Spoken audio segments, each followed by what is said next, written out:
Thank you for tuning in to WedPro Business Solutions. I'm your host, Kristina Stubblefield. As most of us are preparing for the new year at the time of this recording, I hear a lot out there about strategies and planning. And today, what I want to focus on is making those plans happen. Like it can be great to strategize, to come up with a plan or plans for your business. However, what do you need to do to achieve that plan? Well, you've got to have actionable steps. And a lot of times I find myself when I do coaching or consulting, it is helping people that may have already come up with a plan, but they need to know what are the actionable steps that they have to do and possibly what are the order of importance that those need to be done in to get the plan in motion, to keep the plan going. Because most of the time you have a plan because you're headed to reaching your goals, you're working towards those goals. So when we talk about actionable steps, what I mean is whether you want to work on your online presence or visibility, whether you want to book more events, whatever it is you want to accomplish, you have a plan. You're going to use social media, you're going to run ads, you're going to participate in wedding shows. But what are the actionable steps needed? If you're going to participate in a wedding show, what is your booth going to look like? Do you need print material? Do you need QR codes that are on actual signs? Do you need banners, a backdrop? What props are you using in your booth? And I'm just using that as an example. Let's switch gears and let's say that you want to book more events and you want more people to know about your business because they need to know about you and be able to find you in order to inquire, in order to get in your sales funnel for you to book the events. So you're going to run ads. Well, what actionable steps are needed to run those ads? Whether it be videos, because you've heard me probably talk before about how much video works most of the time better than graphics and potentially pictures. So, what is the marketing assets that you need for the ads? Do you need to record video? Do you need branding photos? What is the wording? What's the content? What is the call to action?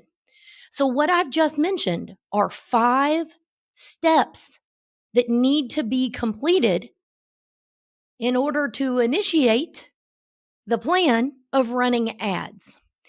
And what I have found is a lot of times people do not break those items down. They just have on a list of paper, run ads, update my website, update my Google listing.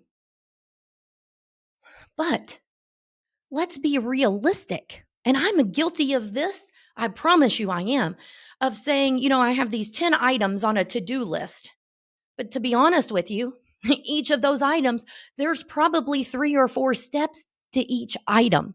Therefore, what I find, sometimes I don't allot myself enough time that I truly need for that one to-do item.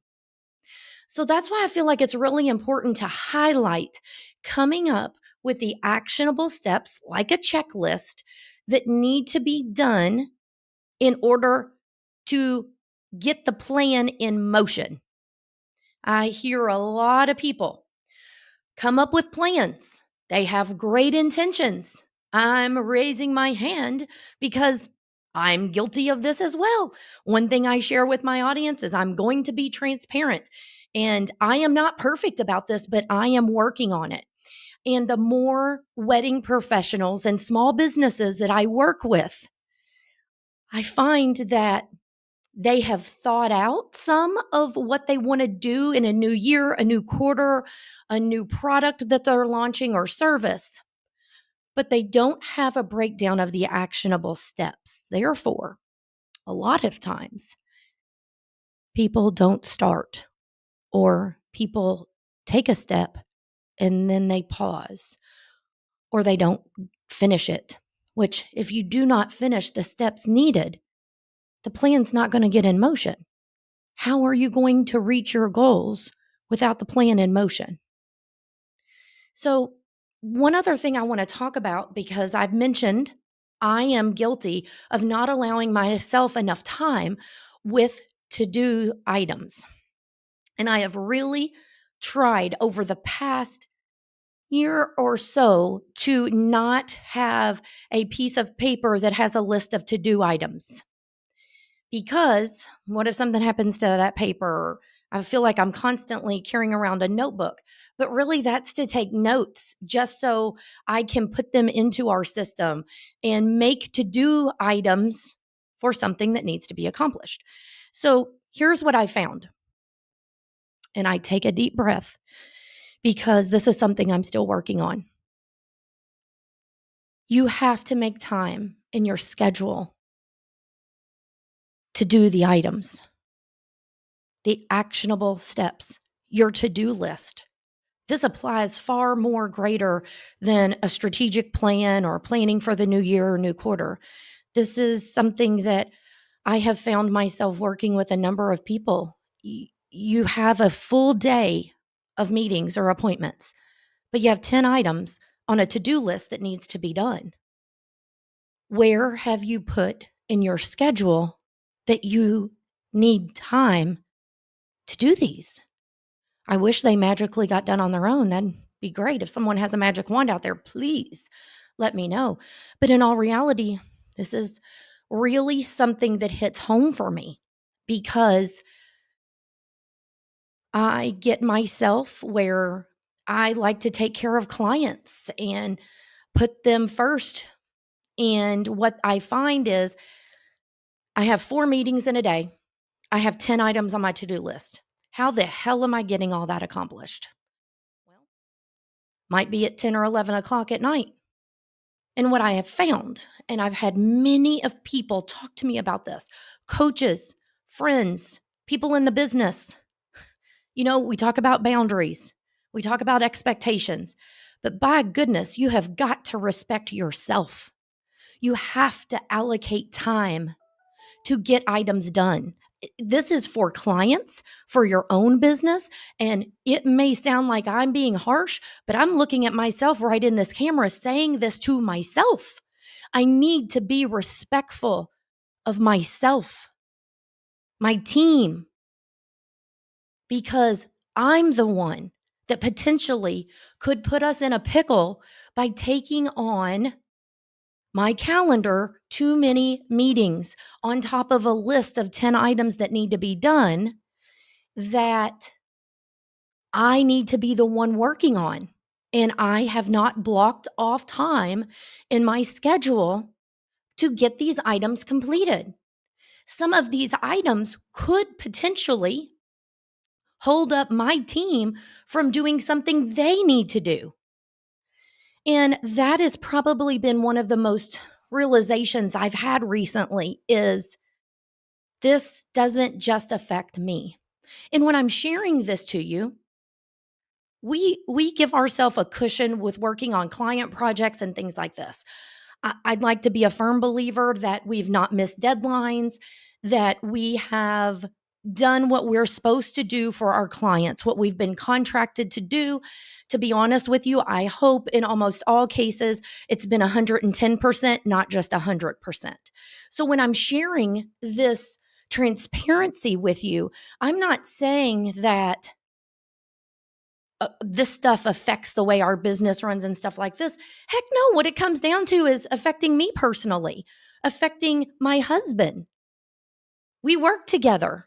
So when I put myself in a pinch with my time and it's 6 p.m. at night, I'm done with meetings. Oh, guess what? I still have my to-do list from this morning.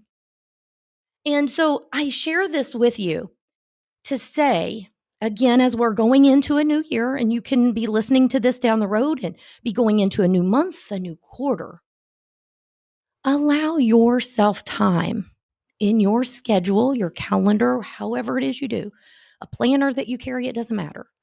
Allow yourself time to work on those items, not to just have a barely enough time to check them off. And just in doing that recently, I have felt a sense of relief that, wow, okay, I can do this. It doesn't have to be helter skelter because guess who has control of their schedule? You do. No one else has control of it but you, or they shouldn't. Let me say it that way. You should be the one setting your schedule, your calendar, however that goes. And this comes from someone that uses online appointment booking. I use online project time where I need a client to pick a 1 hour, 2 hour, or 3 hour window of time where we've got to do collaborations on a project. So I use a lot of online scheduling. And that's why my calendar is very sacred to me as far as that's what I operate from. Now, using a system that puts my meetings, my calendar stuff in with my to-do items and things like that. Again, it's just been another way we've evolved our business to get to a point where we are a work in progress. There is a better way. And I want to share that with my listeners. I am still a work in progress, but I have found if I do not allow myself time in my schedule, it is very difficult for me to get those to do items done. And where I'm referencing this in this episode is when you're working on a plan and you have actionable steps, those actionable steps need dedicated time in your schedule because to reach your goals, to initiate or keep the plan moving, those steps need to be done, continually done, however it is, depending on what you're working on. And that's what I want everybody to get to. I want you to be able to achieve those goals.